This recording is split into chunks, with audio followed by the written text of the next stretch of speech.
จากวัดปากตางเจริญอำเภอดอยหล่อจังหวัดเชียงใหม่ส่งไปยังสถานีวิทยุในเครือข่ายของคลื่นสีขาว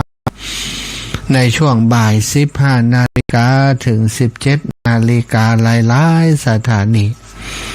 ต้องขอบคุณสถานีวิทยุทุกสถานีที่ได้ร่วมโดยช่วยกันนำเสียงธรรมจากหลายที่หลายแห่งส่งไปยังบ้านจองของสถาญาติโยมผู้ฟังรายการทั้งหลายวันนี้เป็นวันพระสถาญาติโยมบางคนบางท่านคนเฒ่าคนแก่อีพ่ออีแม่ก็ไปฟังธรรมตามกาลนะวัดวาอารามหลายที่หลายแห่งตอนเช้าทำบุญตักบาตรตอนบ่ายฟังธรรมนะส่วนใหญ่ก็จะเป็นธรรมพื้นเมืองธรรมกับนะธรรมเป็นชุดนะหลายๆผูกบางผูกบางชุดก็มี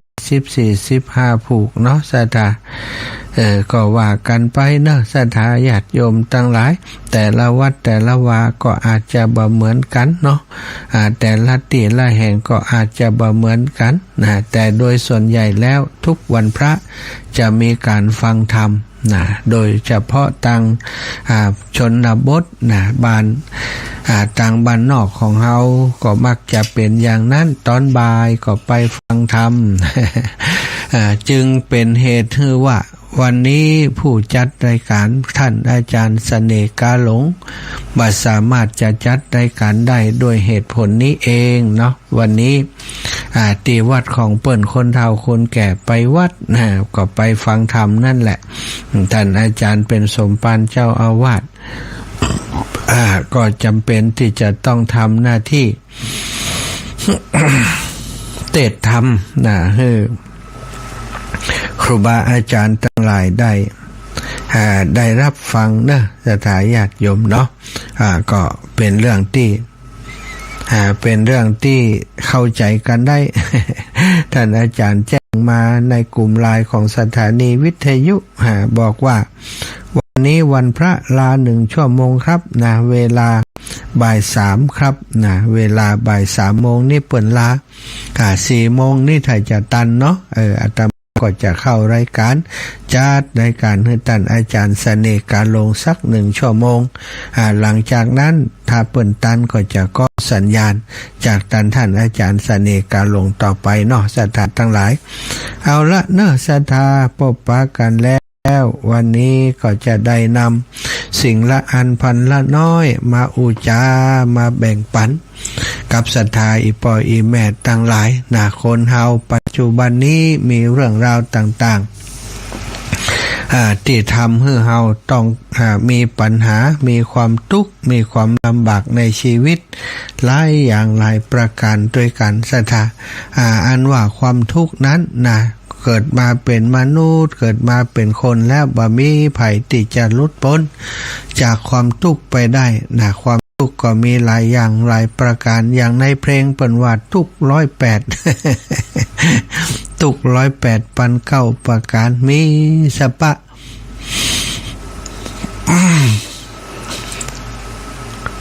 สปะทุกนาทีจะพึงมีบนโลกใบนี้ทุกกายสังขาร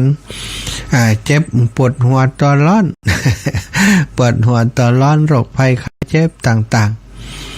หลายๆคนเพิ่นบอกว่ามนุษย์ของเฮาร่างกายของเฮานี่เป็นรังแห่งโรคภัยไข้เจ็บต่างๆมากมายที่ปรากฏตัวแสดงตัวแล้วก็มี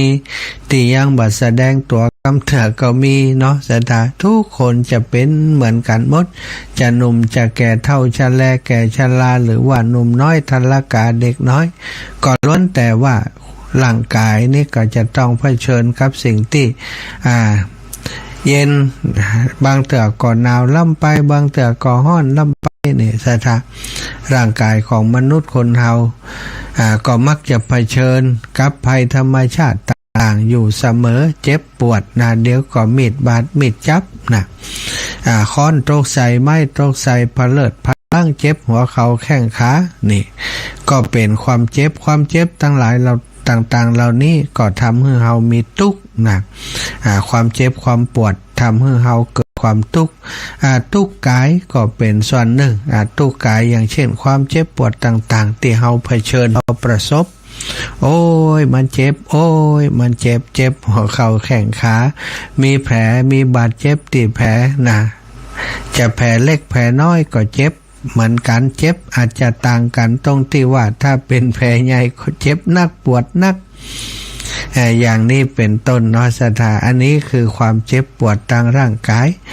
ความเจ็บปวดทางร่างกายเมื่อมีแผลก็ดีถูกกระทบกระทั่งโน่นนั่นนี่ก็ดีถึงจะรู้สึกเจ็บ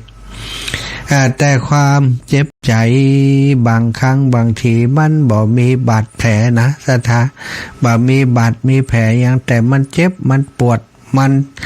เป็นทุกข์เหมือนกันนะเปิ้นบอกว่าทุกข์กายกับทุกข์ใจอันใดนักอันใดน้อยนะมีครูบาอาจารย์เปิ้นบอกว่าทุกข์ใจนั้นมันมีนักกว่าทุกข์กายทุกข์กายนี่มันเป็นสิ่งที่พอมันหันอยู่รักษาได้ดูแลได้เนาะเจ็บปวดก็หายามากินหายามาทามันก็หอมก็หายไปได้แต่อันว่าทุกข์ใจนั้นมันบ่สามารถมันพอบาหันนะมันพอบาหันมันบ่มีแผลหันมันรักษาด้วยยาต่างๆตั้งโลกบ่ได้ความเจ็บปวดในจิตในใจความบ่สบายใจความทุกข์ใจนี่ศรัทธาญาติโยมยาอย่างอื่นรักษาบ่ได้แต่ว่าธรรมโอสถของพระสัมมาสัมพุทธเจ้านั้นเป็นธรรมโอสถที่มารักษาความทุกข์ในใจของสัตว์ของมนุษย์ทั้งหลายของคนและเทวดาทั้งหลายต้องอาศัยธรรมโอสถในการรักษาธรรมโอสถที่จะมารักษาใจได้นะเอามาจากไหนสัตว์ธรรมโอสถคำสอนของพระพุทธเจ้าแหล่งกำเนิดมาก็คือมาจากพระโอษฐ์ของพระสัมมาสัมพุทธเจ้าผ่านมาตั้งพระสงฆ์องค์สังฆเจ้าผู้เป็นสาวกที่ได้จดจำเอาไว้ติมาลดนาเอามา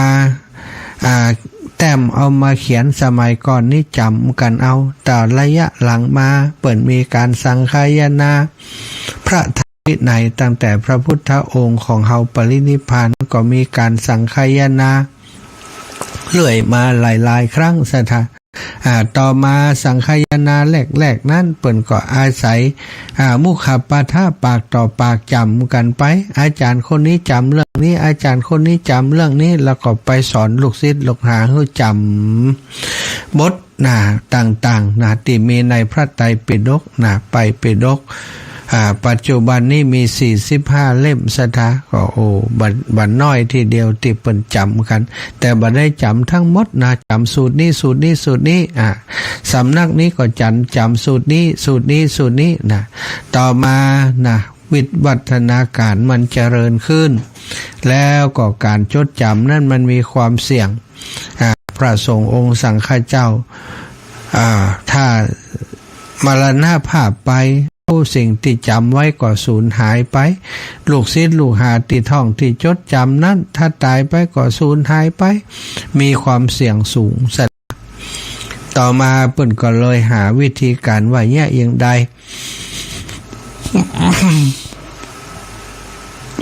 ถ้าคนไปอยู่แล้ว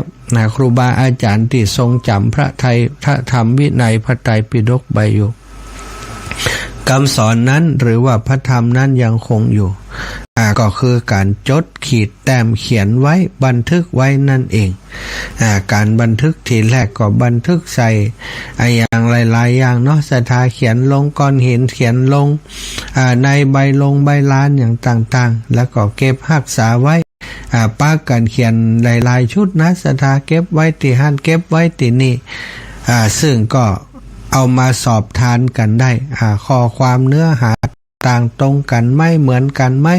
เหมือนกับที่พระพุทธเจ้าได้ตรัสไว้ไหมเอามาพิสูจน์เอามาทดลองเอามาปฏิบัติมันปฏิบัติหันแตะได้มากได้ผลแตะเป็นไปเพื่อประโยชน์ของคนเป็นอันมากจริงก็ได้จดจำเรื่อยมาจนปีพระไตรปิฎกฉบับต่าง หลายๆภาษาจีนภาษาอังกฤษภาษาไทยทุกภาษาทั่วโลกนี้ร่วม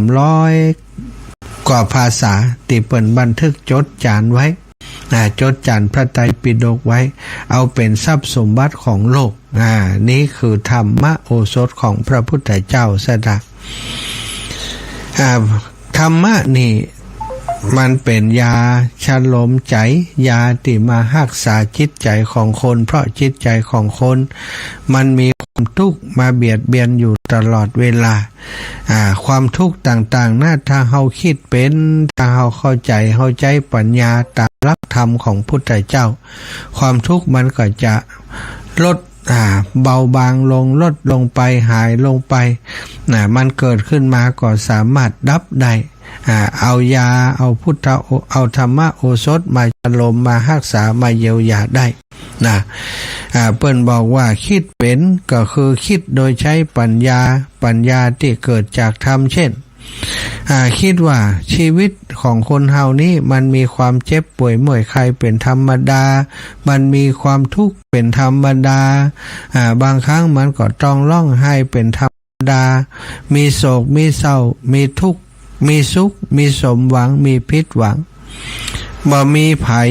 ที่บ่เคยผิดหวังบ่มีไผที่บ่เคยร้องไห้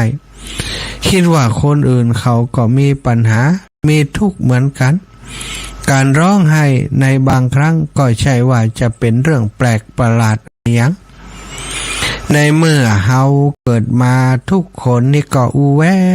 ร้องไห้มาตั้งแต่นาทีแรกสถานที่เฮาเกิดมาถ้าบ่ให้เพิ่นก็ตบก้นฮือให้เพราะการให้นี่เป็นการสวาปเอาลม เข้าไปทำให้กัดหัวใจมันเต้นกูเตออาใจเต้นด้วยการกระตุ้นเต้นต่ำจังหวะหัวใจของแม่ผู้ที่ให้กำเนิดที่อยู่ในท้อง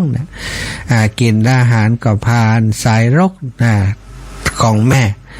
กินอาหารทางสายรกกับแม่มีชีวิตอยู่มีลมหายใจจากการหายใจของแม่นี่สถาพ่วงอยู่กับแม่ทุกอย่างแต่ว่าพอแยกเดียวแล้วออกลืมตาดูโลกมนุษย์ทุกคนเด็กทุกคนจะต้องหายใจด้วยตัวเองจะต้องเคลื่อนไหวด้วยตัวเองครั้งแรกนั้นเอาออกมาดูโลกมันน่ากว่ามันแบบปลอดภัยเหมือนนอนอยู่ในอู่ในท้องของแม่มีไอ้อย่างต่างๆมากมายเสียงคนล็อกจอกแจ๊กไปหมด บรรยากาศที่บ่คุ้นเคยมันว้าเววังเวงกว่าแม่ใบยูก็ดีนี่สะดาออกมาจากท้องแม่ปุ๊บก็ตกใจแล้วก็ร้องไห้บางคนจะตกใจอยู่บ่ได้ร้องไห้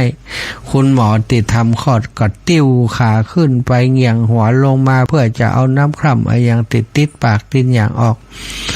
แล้วการที่จะเปิ่นให้ก็คือตบกลเหี่ยก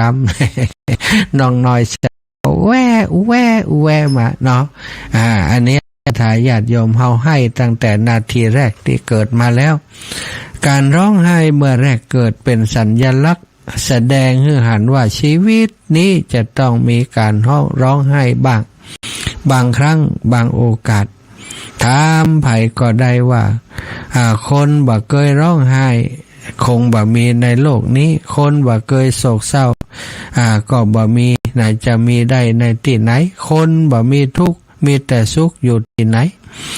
คนบ่เคยป่วยไข้มีอยู่ที่ไหนพ่องสัทธา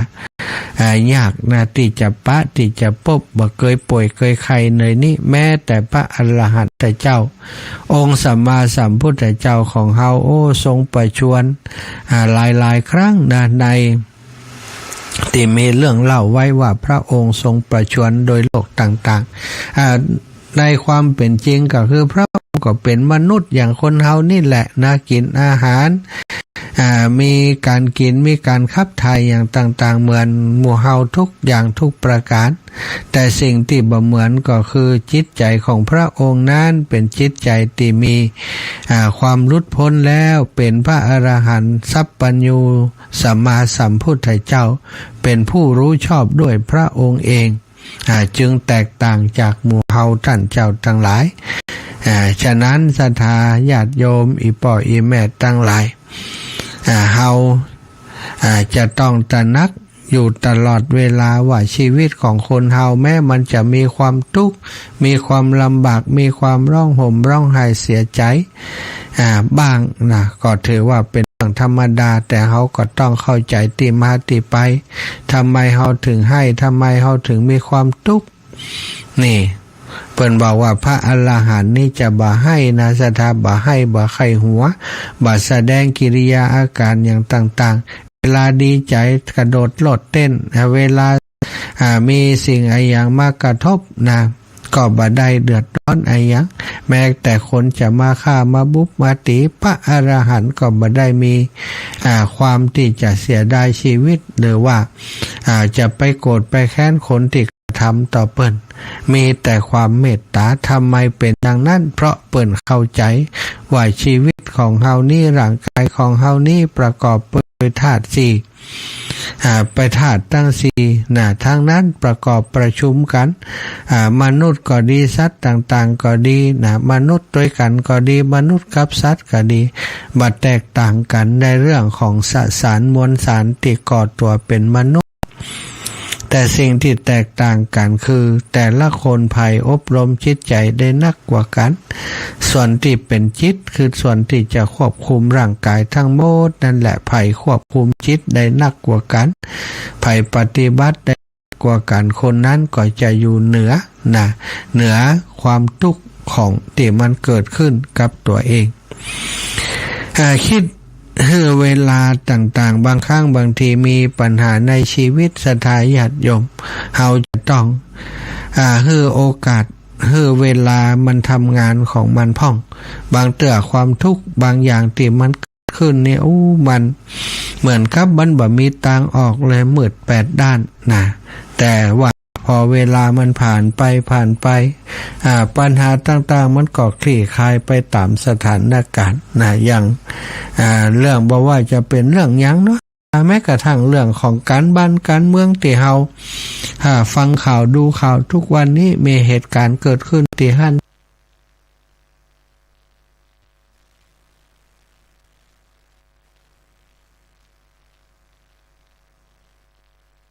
8ด้านแต่ว่าพอเวลามันผ่านไปปัญหาต่างๆมันก็คลี่คลายไปตามสถานการณ์อย่างเรื่องบอกว่าจะเป็นเรื่องยังเนาะสถานแม้กระทั่งเรื่องของการบ้านการเมืองที่เฮาฟังข่าวดูข่าวทุกวันนี้มีเหตุการณ์เกิดขึ้นที่หั่น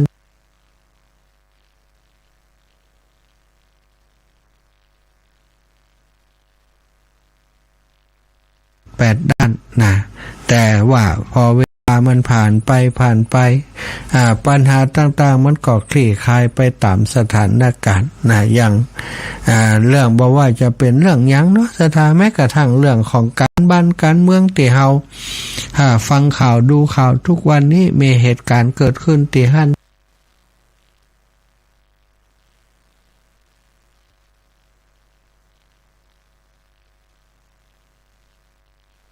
ด้าน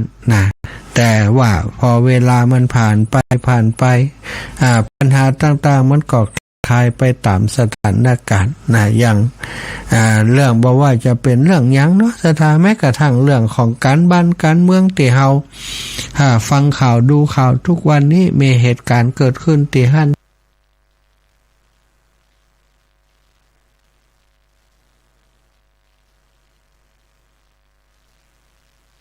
8ด้านแต่ว่าพอเวลามันผ่านไปปัญหาต่างๆมันก็คลี่คลายไปตามสถานการณ์อย่างเรื่องบอกว่าจะเป็นเรื่องยังเนาะสถานแม้กระทั่งเรื่องของการบ้านการเมืองที่เฮาฟังข่าวดูข่าวทุกวันนี้มีเหตุการณ์เกิดขึ้นที่หั่น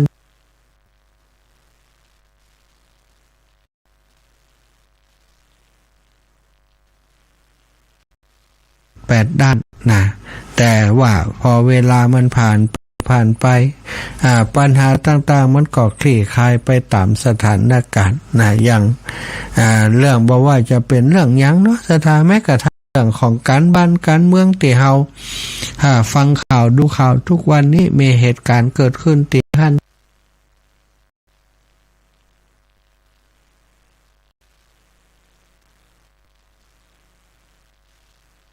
8 ด้านนะ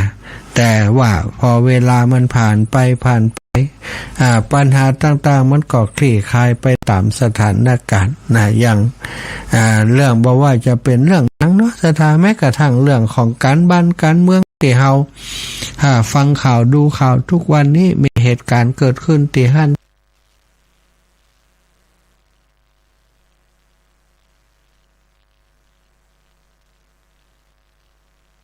8 ด้านนะแต่ว่าพอเวลามันผ่านไปปัญหาต่างๆมันก็คลี่คลายไปตามสถานการณ์นะอย่างเรื่องบอกว่าจะเป็นเรื่องยังเนาะแม้กระทั่งเรื่องของการบ้านการเมืองที่เฮา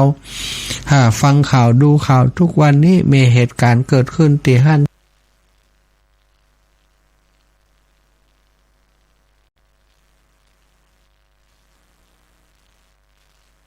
8 ด้านนะแต่ว่าพอเวลามันผ่านไปปัญหาต่างๆมันก็คลี่คลายไปตามสถานการณ์นะอย่างเรื่องบอกว่าจะเป็นเรื่องยังเนาะแม้กระทั่งเรื่องของการบ้านการเมืองที่เฮาฟังข่าวดูข่าวทุกวันนี้มีเหตุการณ์เกิดขึ้นที่หั่น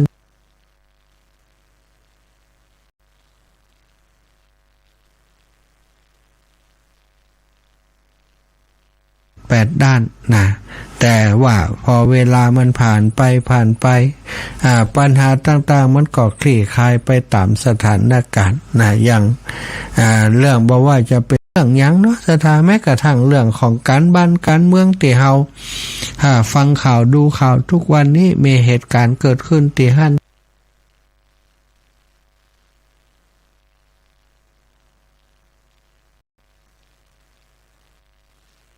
8 ด้านนะแต่ว่าพอเวลามันผ่านไปปัญหาต่างๆมันก็คลี่คลายไปตามสถานการณ์นะอย่างเรื่องบอกว่าจะเป็นเรื่องยังเนาะแม้กระทั่งเรื่องของการบ้านการเมืองที่เฮาฟังข่าวดูข่าวทุกวันนี้มีเหตุการณ์เกิดขึ้นที่หั่น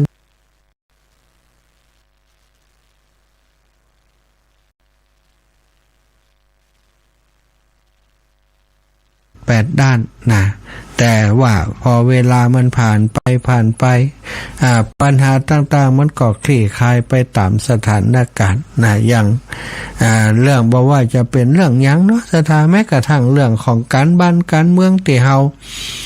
ฟังข่าวดูข่าวทุกวันนี้มีเหตุการณ์เกิดขึ้นที่หั่น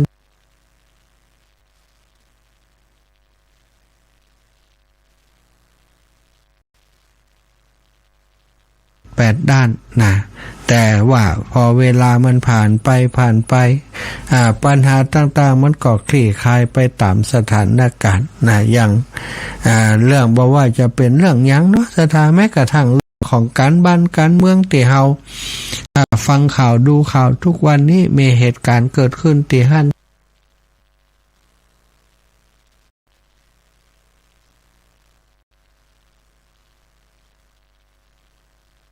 8 ด้านนะแต่ว่าพอเวลามันผ่านไปปัญหาต่างๆมันก็คลี่คลายไปตามสถานการณ์นะอย่างเรื่องบอกว่าจะเป็นเรื่องยังเนาะแม้กระทั่งเรื่องของการบ้านการเมืองที่เฮาฟังข่าวดูข่าวทุกวันนี้มีเหตุการณ์เกิดขึ้นที่หั่น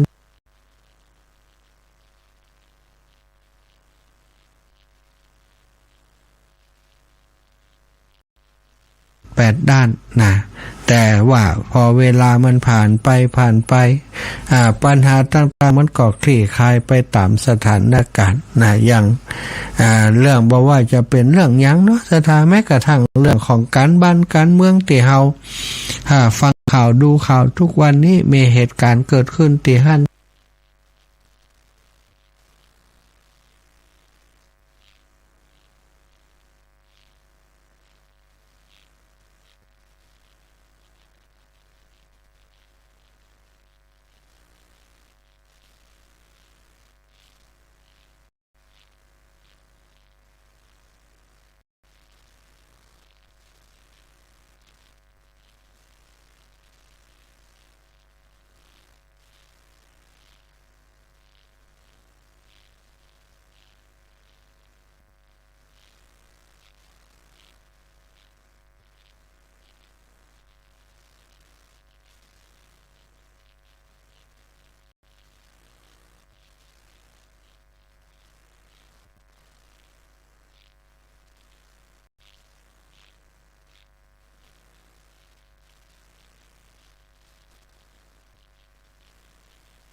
ประเด็นนี้คอม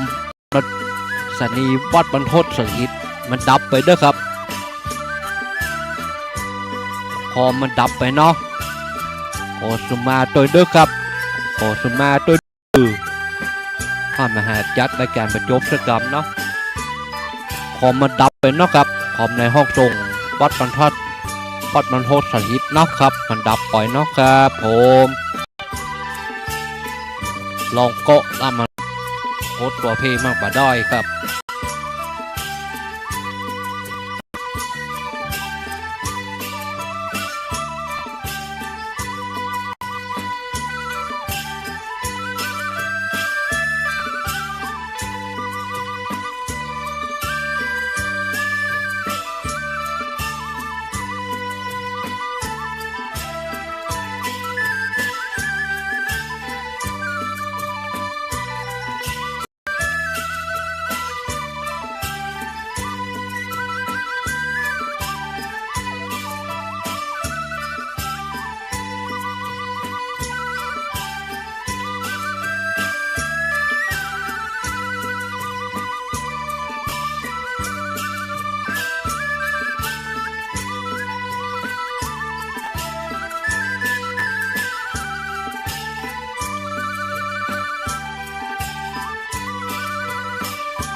รอสัญญาณอีกสักครู่นะครับอันนัดกำลังแปลงอยู่นะครับ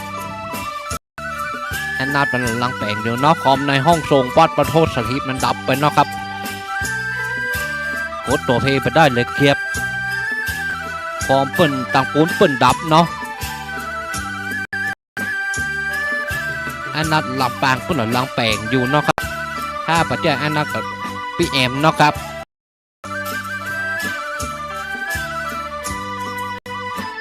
ตะกี้ออกได้กำคอมเปิ่นดับเนาะข้ามนาหาแล้วลองบอกคือลูกบนทำเปิ่นแปลงเขาอยู่เนาะครับประเด็นนี้มันกดบ่ออกที่มันดับไปแล้วครับคอมดับปูนมันดับไปนะขอสมาตัวดึกเคียบ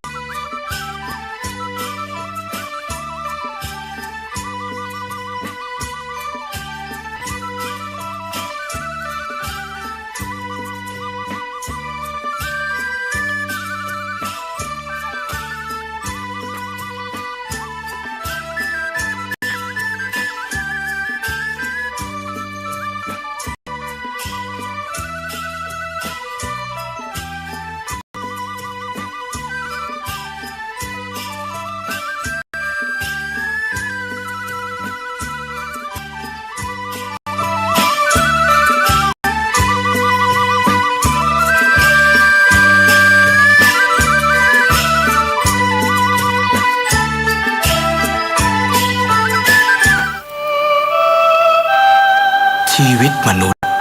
มีสุขมีทุกข์ดีใจเสียใจผ่านอุปสรรคและปัญหามากมายในแต่ละวันสงบนิ่งแล้วย้อนมองตัวเองวันนี้วันพระน้อมนำธรรมะสู่ชีวิต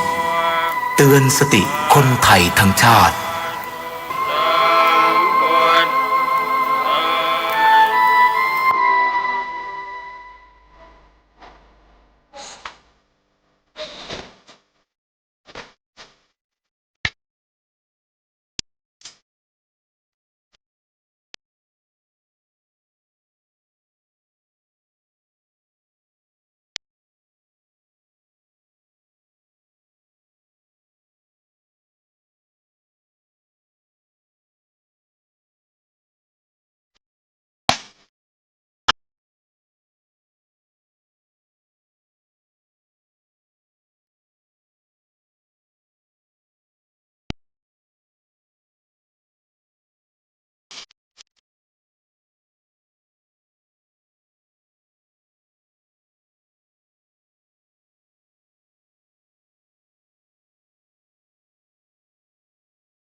กินของฮ้อนใจจอนกลางล้าง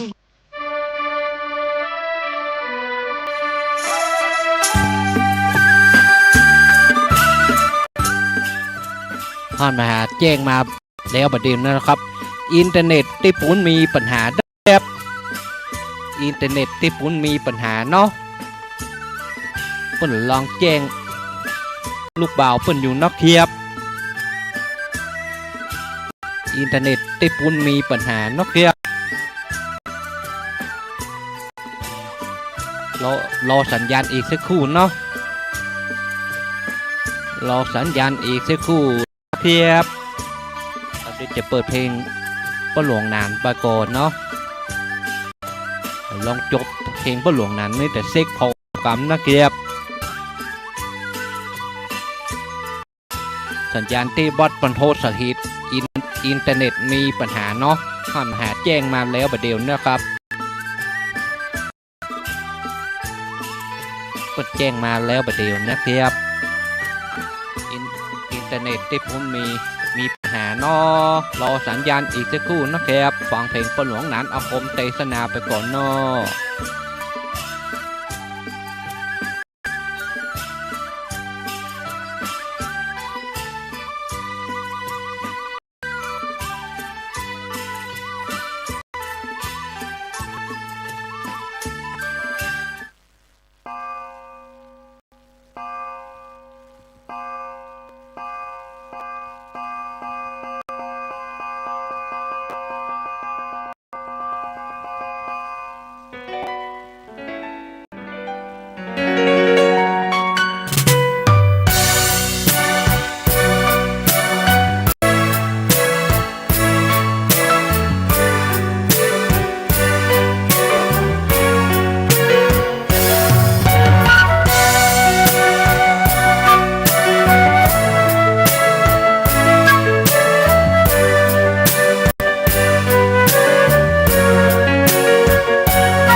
ชวนให้คิดอนิจจัง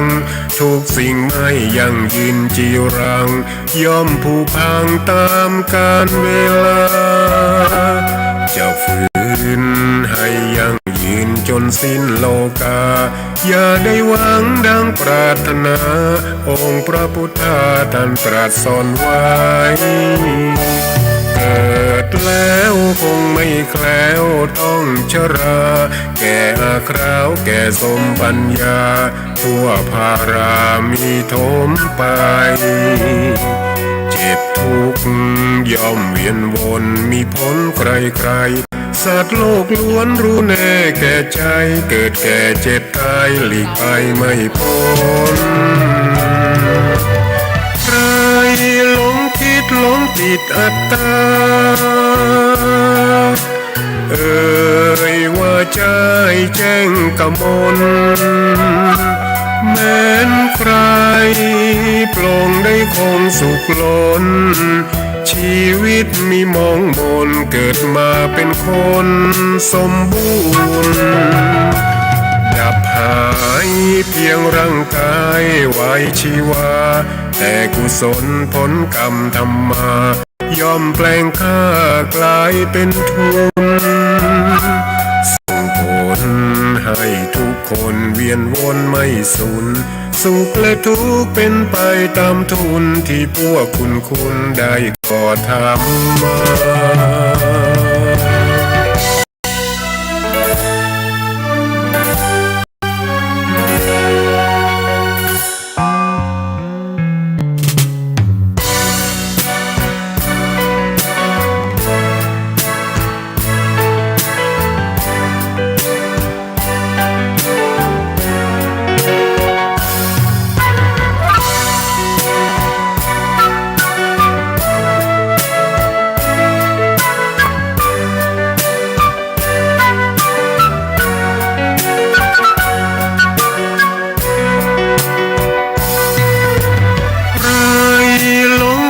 หลงผิดอัตตาเอ่ย ก่อนมาหาลองแจ้งต้องระบบอินเทอร์เน็ตอยู่เนาะก่อนมาหาลองแจ้งระบบอินเทอร์เน็ตอยู่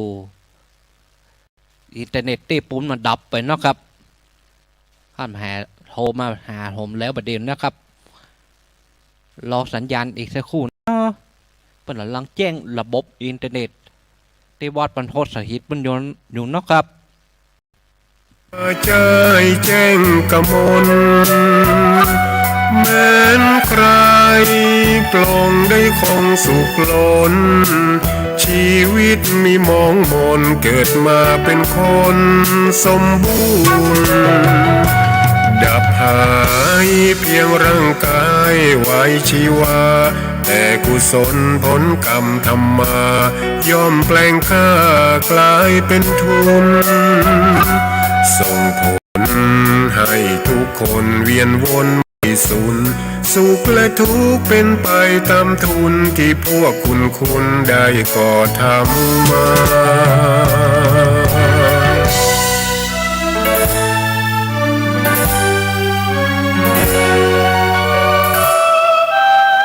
ชีวิตมนุษย์มีสุขมีทุกข์ดีใจเสียใจผ่านอุปสรรคและปัญหามากมายในแต่ละวันสงบนิ่งแล้วย้อนมองตัวเองวันนี้วันพระน้อมนำธรรมะสู่ชีวิตเตือนสติคนไทยทั้งชาติ